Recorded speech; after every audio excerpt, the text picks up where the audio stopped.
السلام علیکم دوستوں، امید ہے خیر خیریت سے ہوں گے۔ ڈائلاگ پوڈ کاسٹ سیریز کے ساتھ ہارون بلوچ آپ کو ویلکم کرتا ہے۔ آج ہمارے پاس بہت زیادہ خصوصی مہمان ہمارے ساتھ تشریف رکھتے ہیں، اور آج ہم جس موضوع پہ بات کرنا جا رہے ہیں وہ بہت بنیادی قسم کا موضوع ہے، اور وہ ہماری زندگیوں کے متعلق ہے۔ جو گیسٹ ہمارے ساتھ تشریف رکھتے ہیں ان کا تعارف میں بریفلی کروں گا، لیکن میں ان سے ریکویسٹ کروں گا کہ وہ اپنا ڈیٹیل میں تعارف کرا دیجیے۔ لیکن نام ان کا ہے پروفیسر ڈاکٹر وسیم الطاف صاحب، بہت بڑی سوشل میڈیا کی شخصیت، انفلوئنسر بھی ہیں آج کل، لیکن ان کا جو بیک گراؤنڈ ہے وہ بڑا رچ ہے اس حوالے سے کہ وہ پاکستان میں بہت امپورٹنٹ انٹلیکچوئل کنسیڈر ہوتے ہیں، کیونکہ ان کا تعلق پروگریسو آئیڈیالوجی کے ساتھ ہے اور لبرل آئیڈیالوجی کے ساتھ ہے۔ ان کا اپنا ایک پرسپیکٹیو ہے لائف کے بارے میں، سوشل ایشوز کے اوپر، اور باقی جو ہماری ہسٹورک ویلیوز ہیں اس خطے کی اس حوالے سے۔ تو وداؤٹ اینی ڈیو میں بات کا آغاز کرتا ہوں اور میں ویلکم کرتا ہوں وسیم الطاف صاحب کو۔ ایک اور بات بتانا چلوں کہ وسیم الطاف صاحب میری خوش قسمتی ہے کہ میرے ٹیچر بھی رہے ہیں۔ جب میں ماسٹرز کر رہا تھا اس وقت انہوں نے مجھے سوشل سائیکالوجی بھی پڑھائی، تو ان کی پی ایچ ڈی بھی سائیکالوجی کے اندر ہے۔ وسیم صاحب، آپ کو ویلکم کرتا ہوں اپنی پوڈ کاسٹ کے اندر۔ تھینک یو ویری مچ جی۔ تو بات کا آغاز آپ کی انٹروڈکشن سے کرتے ہیں۔ وسیم الطاف کون ہے؟ وسیم الطاف جی، جہاں تک میری کوالیفیکیشن کا تعلق ہے تو میں نے ایم ایس سی اور پھر ایم فل کیا اپلائیڈ سائیکالوجی میں، اور اس کے بعد پھر میں ٹیچنگ پروفیشن میں آ گیا اور کافی عرصہ میں ٹیچ کرتا رہا۔ پھر میں نے کمپٹیشن کا ایگزام دیا اور میں سول سروس میں آ گیا، تو میری زیادہ تر جو پھر نوکری ہے وہ سول سروس میں رہی، اور پھر میں ریٹائر ہو گیا، اور آج کل میں پڑھتا ہوں، لکھتا ہوں، سوشل میڈیا پہ ایکٹیویٹی ہے، ٹریولنگ کرتا ہوں، دوستوں سے ملتا ہوں، فلمیں دیکھتا ہوں۔ تو یہ آج کل میری آئی تھنک کہ ہماری جو آج کی ڈسکشن ہے اس کے لیے بہت امپورٹنٹ ہے کہ آپ کا ایک پرسپیکٹیو ہے۔ میں دیکھتا ہوں سوشل میڈیا پہ، آپ کو فالو بھی کرتا ہوں، خیر آپ کی آئیڈیالوجی سے تو میں بہت پہلے سے متاثر ہوں۔ آپ کی آئیڈیالوجی نے مجھے نئی جہت کے بارے میں بتایا کہ دنیا صرف وہ نہیں جو ٹریڈیشنلی ہم پاکستان میں رہ کر ہمارے ارد گرد کا ماحول ہمیں آپ بتا رہا ہوتا ہے، ہمارا جو ایک کریکولم ہمیں بتا رہا ہوتا ہے کہ خاص ایک اینگل سے چیزیں صرف اسی اینگل سے ہمیں مل رہی ہوتی ہیں۔ لیکن جب میں ماسٹرز میں آپ کے زیر سایہ جب میں سوشل سائیکالوجی پڑھ رہا تھا تو مجھے بہت ڈفرینٹ ایک پرسپیکٹیو ملا لائف کے بارے میں۔ آج اسی سے ہم آغاز کرتے ہیں، آگے بھی آپ سے بات چیت ہوتی رہے گی، لیکن اگر میں کہوں کہ یہ جو زندگی ہے اس کا کیا مفہوم ہے، خصوصاً ایسے معاشرے کے اندر جہاں پر بہت سارے فیئرز ہیں، بہت ساری ریسٹرکشنز ہیں، بہت ساری انٹرپریٹیشن آتی ہے آپ کو فیملی کی طرف سے، آپ کا اور بھی ایک انسٹیٹیوشن ہے مذہب اس کی طرف سے۔ تو ہمارے جیسے اس قسم کا معاشرہ جیسے پاکستان میں ہم رہ رہے ہیں، جو کہ اتنا ہسٹوریکلی دیکھا جائے تو انرچ بھی ہے، لیکن 70-78 سال سے دیکھا جائے تو اتنا انرچ نہیں بھی ہے۔ تو یہ مفہوم کیا ہے، تھوڑا سمجھانے میں ہمیں بھی مدد کیجیے ہماری۔ دیکھیے جی، یہ بڑا مشکل سوال ہے۔ آپ کا سوال بنیادی طور پہ یہ ہے کہ زندگی کا مفہوم کیا ہے، اور زندگی کا مفہوم ایک ایسی سوسائٹی میں جس میں اتنی پابندیاں ہوں، اتنا ریپریشن ہو، اتنی ریلیجیوسٹی ہو، اتنا کنزروٹزم ہو، زندگی آپ کیسے گزاریں؟ تو اب میرا جو ذاتی خیال ہے اور جو میں اپنی زندگی کو دیکھتا ہوں، تو میرا خیال ہے کہ سب سے بنیادی چیز تو یہ ہے کہ پہلے آپ اپنے آپ کو پہچانیں کہ آپ کیا ہیں، آپ کا کیا پوٹینشل ہے، آپ میں کیا صلاحیتیں ہیں، اور اس کے بعد پھر آپ پہ اپنی صلاحیتوں کو، اپنے پوٹینشل کو ریئلائز کرنا ہے گیون سرکمسٹانسز میں۔ سرکمسٹانسز جو ہوتے ہیں نا وہ جنرلی آئیڈیل نہیں ہوتے، ایسے ہی ہے۔ آپ کو بڑا دیکھ بھال کے چلنا پڑتا ہے، خاص طور پہ ایسی سوسائٹیز میں جہاں پہ کہ قدم قدم پہ لوگ آپ کو جج کر رہے ہوں، آپ کو دیکھ رہے ہوں، آپ کو ایویلویٹ کر رہے ہوں۔ لیکن میرا خیال یہ ہے کہ ایک مناسب اسٹریٹجی اختیار کر کے آپ بہت کچھ کر سکتے ہیں۔ تو میں سمجھتا ہوں کہ بنیادی طور پہ زندگی کا مفہوم یہی بنتا ہے کہ آپ زندگی اس طرح سے گزاریں کہ جب آپ اس دنیا سے جائیں تو اس معاشرے کو، کلچر کو، اور جو آپ کے پیچھے رہ جانے والے ہیں ان کو کچھ دے کے جائیں. وہ کسی بھی فارم میں ہو سکتا ہے، وہ کوئی تھاٹ ہو سکتی ہے، وہ کوئی پیس آف آرٹ ہو سکتا ہے، پیس آف لٹریچر ہو سکتا ہے، وہ آپ کا ایکٹیویزم ہو سکتا ہے، وہ روشن خیالی ہو سکتی ہے، وہ ایک ایک ایک انوویٹو ایک آئیڈیا ہو سکتا ہے، وہ کچھ بھی ہو سکتا ہے. لیکن میرا خیال ہے کہ جو بھی ہماری ایک مختصر سی زندگی ہوتی ہے اس زندگی کو ہم اس طرح سے گزاریں کہ جب ہم جائیں تو ہم کچھ انمٹ نقوش چھوڑ جائیں اپنے جانے کے بعد. تو آپ سمجھتے ہیں کہ یہ ہمارے جیسے معاشرے میں یہاں پاکستان میں جب میں نے ذکر کیا جی بہت پابندیاں ہیں، جی بہت ڈر ہے، ہم ڈر میں رہتے ہیں، ٹھیک ہے، ڈر مذہب کا ڈر آ جاتا ہے، ڈر اداروں کا ڈر آ جاتا ہے. آپ کے پاس جو رائٹس یا جو چیزیں انہیریٹ کر کے آتا ہے، انسان پیدا ہوتا ہے اپنے ساتھ لے کر آتا ہے، کچھ آزادیاں ہوتی ہیں، اور میرے خیال میں جن چیزوں کی آپ نے بات کی ہے کہ کوئی انمٹ نقوش چھوڑ جائے زندگی میں، کچھ ایسا کر کے جائے، جب تک یہ ڈر ہو، اس طرح کی ریسٹرکشنز ہوں، پابندیاں ہوں، تو میرا نہیں خیال کہ آپ کا جو ایک کریٹیوٹی ہے وہ اس کے اندر پروان چڑھتی ہے. نہیں، ایسا نہیں ہے. آپ دیکھیں کہ سوویت یونین سے زیادہ تو یہاں پہ ریسٹرکشنز اور یہاں پہ ریپریشن نہیں ہوگا جو وہاں پہ پولیٹیکل ریپریشن تھا. لیکن اسی معاشرے نے ٹالسٹائی جیسے، شولوخوف جیسے، گورکی جیسے مصنفین، داستایوفسکی جیسے مصنفین پیدا کیے وہاں پہ. اس کے علاوہ اگر آپ دیکھیں تو سوشل ایکٹیوسٹس وہاں پہ اس معاشرے میں پیدا ہوئے. الیگزانڈر سولجنیتسن جس نے کینسر وارڈ لکھا وہ بھی اسی معاشرے کی پیداوار تھی. اور پھر ہمیں آرٹسٹس ملتے ہیں، ہمیں ڈاکٹر یواگو بھی ملتا ہے جو کہ اسی سوسائٹی میں بیٹھ کے شخص نے لکھا.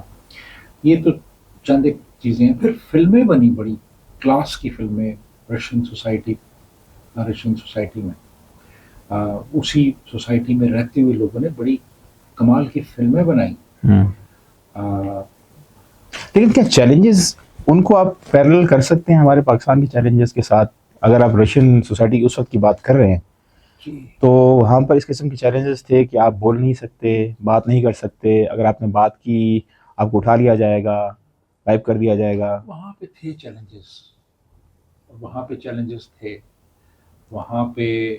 جیسے بھی کینسر وارڈ کی ہم بات کر رہے ہیں، الیگزانڈر سولجنیتسن نے جو لکھا، چیلنجز تو تھے، ریپریشن تھا وہاں پہ، کھل کے آپ بات نہیں کر سکتے تھے، لیکن وہاں پہ بھی لوگوں نے لکھا. تو میرا خیال یہ ہے کہ ہماری سوسائٹی میں بھی کافی چیلنجز موجود ہیں، لیکن آپ نے پھر ایک اسٹریٹجی اختیار کرنی ہوتی ہے کہ آپ نے اپنی بات کو کس طریقے سے لوگوں تک پہنچانا ہے. اور ضروری نہیں کہ آپ بہت ریش ایک انداز اختیار کریں.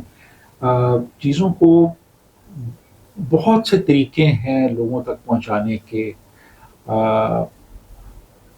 دیکھیں نا، اب جیسے اینیمل فارم ہے، اینیمل فارم جو ہے وہ پوری اس ایک ریپریسو سوسائٹی کی عکاسی کرتا ہے. وہ ناول جو ہے جارج آرویل کا.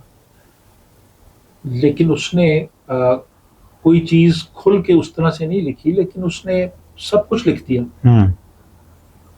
تو میرا خیال یہ ہے کہ بہت کچھ آپ کہہ سکتے ہیں، بہت کچھ لکھ سکتے ہیں، بہت کچھ تخلیق کر سکتے ہیں ایک سوسائٹی میں رہتے ہوئے. یہی تو آرٹ ہے کہ آپ نے اپنی بات اس طریقے سے کہی کہ آپ کی بات کمیونیکیٹ بھی ہو گئی اور آپ نے ریڈ لائن بھی کراس نہیں کی. صحیح. تو اس کو سامنے رکھتے ہوئے آپ بہت کچھ لکھ سکتے ہیں، بہت کچھ کر سکتے ہیں ان سوسائٹیز میں بھی جہاں ریپریشن ہے. جی وسیم الطاف آج کل بہت پرومیننٹ ہے سوشل میڈیا کی اسپیسز کے اندر اگر ہم دیکھا جائے، اور بڑی سیر حاصل گفتگو بھی ہوتی ہے آپ کے اسٹیٹسز پہ. آپ نے جو بات کی ابھی کہ ایسی ریپریسو سوسائٹیز میں جہاں پہ ہر طرح کا ریپریشن موجود ہے، اسٹیٹ کی طرف سے، نان اسٹیٹ ایکٹرز دونوں کی طرف سے. تو وہاں پر وسیم الطاف خود کیسے سروائیو کر رہا ہے سوشل میڈیا اسپیسز میں؟ دیکھیے جی، میں آپ کو جیسے پہلے عرض کر چکا کہ آپ کو احتیاط کرنی پڑتی ہے. کوئی بھی چیز جو کہ سوسائٹی کی جو جنرل ایک اورینٹیشن ہے، یا جو سوسائٹی کے جو نارمز چل رہے ہیں اس وقت اور جو ایٹیٹیوڈز ہیں، اگر ان سے میل نہیں کھاتی تو وہ آپ کے لیے پرابلم کریٹ کر سکتی ہیں. لیکن میں دیکھتا ہوں کہ آپ کے بہت سارے اسٹیٹس ایسے ہوتے ہیں جس میں لوگ پرووک ہو رہے ہوتے ہیں. دیکھیے، اب آپ اپنے طور پہ تو آپ کو پھر طے کرنا ہوتا ہے کہ ریڈ لائن کیا ہے اور اس ریڈ لائن کو کراس نہیں کرنا. فار ایگزامپل کچھ ریڈ لائنس بتانا چاہیں گے کہ کیسے آپ خود، کیونکہ فلٹرز تو پھر آپ کے اندر خود سے ایکٹیویٹ ہو جاتے ہیں نا. دیکھیے، یوں ہے کہ مثال کے طور پہ ریلیجن کے حوالے سے معاملات بہت سینسٹیو ہو جاتے ہیں. تو ریلیجس ایشوز پہ بات کرتے ہوئے آپ کو خاصا محتاط رہنا پڑتا ہے.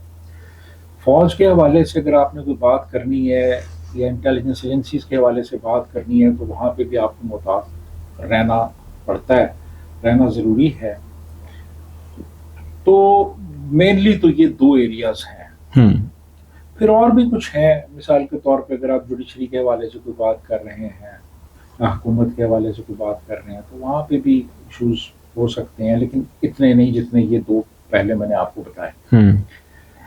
تو اس میں یہ ہے کہ آپ پھر اگر کوئی آپ کی آبزرویشن ہے تو اس کو اس انداز میں آپ بیان کریں. آپ کوئی سوال اٹھا دیں، مطلب ایک سوالیہ انداز میں آپ گفتگو کریں. ہاں، ایک سوال اٹھائیں گے، جی یہ اس سوال کا مجھے جواب چاہیے. صحیح.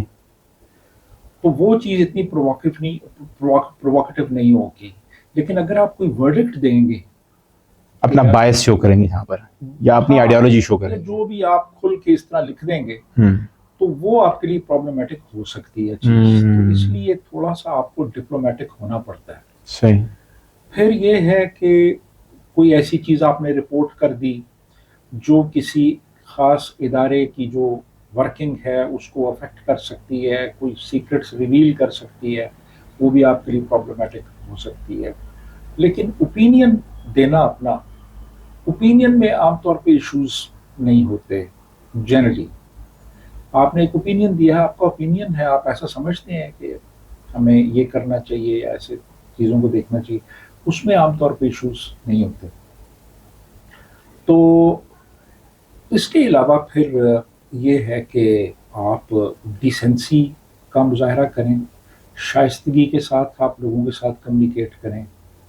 اور اگر آپ محسوس کرتے ہیں کہ کچھ لوگ زیادہ پرووک ہو رہے ہیں اور ہر بات سے پرووک ہو رہے ہیں،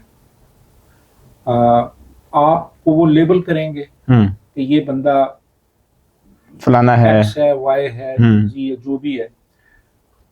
تو میرا خیال ہے وہاں پہ پھر آپ کو ان لوگوں کو بلاک کر دینا چاہیے. صحیح. تاکہ آپ کا کوئی ان کے ساتھ انٹریکشن نہ ہو. تو یہ میں سمجھتا ہوں کہ ایک آپ کی یہ اسٹریٹجی ہو سکتی ہے.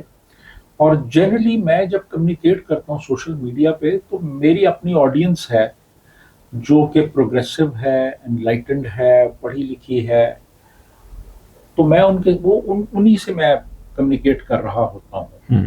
اور اگر میں محسوس کروں کہ کوئی ایسا بندہ آ گیا ہے اس فورم پہ جو بالکل 180 ڈگریز ایک مختلف اپروچ رکھتا ہے، تو پھر میں جنرلی ایسے لوگوں کو میں ٹالریٹ نہیں کرتا، کیونکہ وہ پھر آ کے تو ماحول خراب کرتے ہیں، ماحول بھی خراب کرتے ہیں. پھر وہ ایسی زبان استعمال کرتے ہیں، تو وہ پھر بہتر ہے کہ آپ ان کو بلاک کر دیں. اچھا، ایک یہاں پر ذہن میں کوشچن آتا ہے کہ اب میں بھی سوشل میڈیا یوز کرتا ہوں، آپ کی والی بات کے بہت سارے ریڈ لائنز آپ کو ڈیفائن کرنی پڑتی ہیں، اور پھر جس قسم کا کام ہم کرتے ہیں، جرنلزم یا ایکٹیویزم کا کام، تو اس میں بھی بہت ساری چیزوں میں اپنے آپ کو ہم سیلف سینسر کر رہے ہوتے ہیں. ایک طرف ہم خود کو سیلف سینسر کر رہے ہیں، روک رہے ہیں چیزوں سے کہ یہاں پہ بات نہیں کرنی، یہاں پہ اوپینین نہیں دے سکتا، یہاں پہ بھی نہیں دے سکتا. دوسری طرف اگر کوئی آپ کے پاس آتا ہے کسی پوسٹ کے اوپر اوپینین دینے کے لیے، اور آپ کے ذہن میں ہوتا ہے کہ یار اگر میں اس کو جواب نہیں دوں گا تو یہ انلائٹن کیسے ہوگا، اگرچہ وہ مجھے تھریٹ بھی کر رہا ہے یا وہ مجھے انٹیمیڈیٹ کر رہا ہے، لیکن میں پھر یہ بھی سوچتا ہوں کہ یار میں خود بھی اپنے آپ کو سیلف سینسر کر رہا ہوں, دوسروں کو بھی بلاک کر رہا ہوں, تو پھر ڈائلاگ کہاں آگے بڑھے گا؟ میرا خیال ہے دیکھیے یہ بڑا ایک سینسٹیو سا ایریا ہے. ڈائلاگ صرف وہیں پہ پاسبل ہوتا ہے جہاں پہ دوسرا شخص آپ کی بات سننے کو تیار ہو, جہاں پہ دوسرا بندہ ایک ڈیسنسی کے ساتھ آپ کی بات سنے اور لاجیکلی وہ آپ کو اس کا جواب دے اور لاجیکلی وہ آپ کے جواب کو ایکسیپٹ کرے. صحیح. لیکن اس میں پھر ایشو یہ آ جاتا ہے کہ جنرلی لوگوں نے اپنا ایک مائنڈ سیٹ بنایا ہوا ہوتا ہے اور وہ اپنے ویوز آپ پہ مسلط کر رہے ہوتے ہیں اور وہ آپ سے ایکسپیکٹ یہ کرتے ہیں کہ آپ ان کی بات کو من ون جو ہے وہ تسلیم کر لیں. تو وہاں پہ پھر ڈائلاگ نہیں ہو سکتا. اور میرا خیال ہے کہ ضرورت بھی نہیں ہے ایسی جگہوں پہ ڈائلاگ کرنے کی. ڈائلاگ جو ہے وہ ہوتا ہے جب دونوں فریق لاجیکلی آرگومنٹس دیں اور ایک دوسرے کی آرگومنٹس کو لاجیکلی کاؤنٹر کریں, وہاں پہ ڈائلاگ ہوتا ہے. لیکن اگر ہم وسیم صاحب, یہ چیز میرے ذہن میں ہمیشہ رہتی ہے کہ ہماری سوسائٹی آگے کیوں نہیں بڑھ سکی, اور میرے خیال میں کچھ چیزیں جو مجھے سمجھ آتی ہیں, جو میری ناقص عقل ہے اس کے مطابق جب میں چیزوں کا انالیسس کرتا ہوں ان کا, تو یہی سمجھ آتی ہے کہ کہیں نہ کہیں ہم نے اپنے آپ کو اپنے اپنے سرکلس کے اندر اسی کے اندر محیط کر لیا, اس سے ہم باہر نہیں نکلنا چاہ رہے. چاہے ہم پروگریسو آئیڈیالوجی والے ہیں, چاہے کنزرویٹیو لوگ ہیں, وہ اپنے اپنے دائرے کے اندر خوش ہیں. تو پھر سوسائٹیز کیا ایسی آگے بڑھتی ہیں؟ دیکھیے بات یہ ہے کہ جو ہارڈ کور پروگریسو لوگ ہیں اور جو ہارڈ کور کنزرویٹیو ہیں ان کا تو آپس میں کوئی ڈائلاگ ہو نہیں سکتا. ہم جو پروگریسو لوگ ہیں نا, ہمارا ٹارگٹ ہوتا ہے وہ لوگ جو پیریفریز کے اوپر ہیں, جو ہارڈ کور نہیں ہیں, جو کم سے کم بات سن لیتے ہیں آپ کی اور بات سمجھ لیتے ہیں, اور اگر کوئی ان کے ذہن میں سوال ہے تو وہ سوال آپ سے پوچھ لیتے ہیں. تو میرا خیال ہے کہ ان لوگوں پہ فوکس کرنا چاہیے اور ان لوگوں کو آپ اپنی ٹارگٹ آڈینس کے طور پہ لے سکتے ہیں. باقی اس کے علاوہ جو لوگ لٹھ لے کے بیٹھے ہوئے ہیں وہاں پہ اور آپ کی ہر بات جو ہے ان کو بری لگتی ہے, میرا خیال ہے ان پہ وقت ضائع کرنے کی ضرورت نہیں ہے. آپ اپنی انرجی بھی ضائع کریں گے اور اس کا نتیجہ بھی کوئی نہیں نکلے گا. صحیح. واپس آتے ہیں اپنے اسی سوسائٹی کی طرف کہ ہماری جو سوسائٹی جس طریقے سے ایوالو کر رہی ہے, آئی ڈونٹ نو کر بھی رہی ہے کہ نہیں کر رہی ہے پاکستان کے اندر, کیا دیکھتے ہیں, کیا وجوہات ہیں کہ ہم اس طریقے سے, اگر خطے میں آپ دوسرے ممالک کی طرف نظر اٹھائیں دیکھیں, بنگلہ دیش میں خیال میں, آپ افغانستان کی بات نہیں کرتے کیونکہ وہ تو کنٹینیوسلی ایک بہت مشکل حالات میں ابھی تک گزر رہا ہے وہ, تو وہاں پہ تو سوسائٹی بن ہی نہیں سکی ہے. لیکن اگر بنگلہ دیش کی ہم بات کریں, 71 میں ہم سے جدا ہوا, پاکستان خود جو ہے ہندوستان سے جو پارٹیشن ہوئی تو اس میں جو انڈیا کی طرف ہم دیکھتے ہیں تو وہاں پہ جس طریقے سے ایک پروگریس ہوئی ہے, ڈیولپمنٹ ہوئی ہے, وہ بالکل ڈفرینٹ پیرائے کے اندر ہے, ہم ایک ڈفرینٹ پیرائے کے اندر چل رہے ہیں. یہ کلچرلی ہسٹوریکلی اتنی کامنالٹیز ہونے کے باوجود اتنا گیپ آ گیا, پاکستان کیوں نہیں اس طریقے سے آگے بڑھا؟ بہت سارے ایشوز کیوں ہیں ہمارے پاس؟ اصل میں بہت سے فیکٹرز ہیں اس میں, لیکن بنیادی طور پہ ہم پارٹیشن سے لے کے آج تک اپنی کوئی ڈائریکشن ہی طے نہیں کر سکے کہ ہم کس قسم کی ریاست چاہتے ہیں, کس قسم کا ملک چاہتے ہیں. کیا یہ ایک سیکولر ریاست ہوگی, کیا یہ ایک مذہبی ریاست ہوگی, کس طرح کی ریاست ہوگی, یہی ہم طے نہیں کر پائے. ہماری ایک آئیڈیالوجی آف پاکستان بھی ہے ایک چیز, وہ کیا ہے, اگر آپ 10 لوگوں سے پوچھیں تو 10 لوگ جو ہیں وہ مختلف بات کریں گے.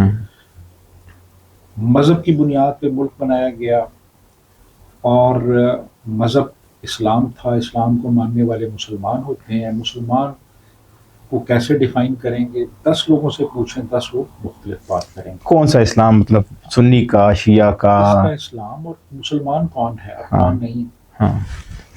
تو جب آپ مذہب کو ریاستی معاملات میں لے آتے ہیں تو پھر اس قسم کا کنفیوژن جو ہے وہ کریٹ ہو جاتا ہے. جتنی بھی ماڈرن اسٹیٹس ہیں ان کا کوئی مذہب نہیں ہے, وہ اے ریلیجس ہیں, سیکولر ہیں. ہم ابھی تک